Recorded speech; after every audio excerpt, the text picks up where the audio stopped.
เวลาที่จะเก็บเกี่ยวบุญกุศลฝึกตนเองแบบนี้มันไม่มีจะหมดโอ้บอกเรียกว่าเรื่องหนึ่งเด้อยายเด้อจะว่าเรื่องดีก็ดีเด้เรื่องน่าสลดใจก็น่าสลดใจแต่ทุกอย่างมันมีคู่ในความชั่วก็มีความดี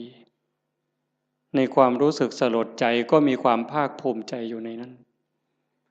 ตอนนี้สามเณรทางจังหวัดศรีสะเกษ19 สามเณ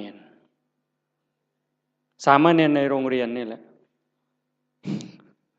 เพราะมันป่านนั่นนี่ยังเป็นของจริงอย่าไปเห็นเราเด้อปล่อยแล้วกันสุดยอดแล้วนะ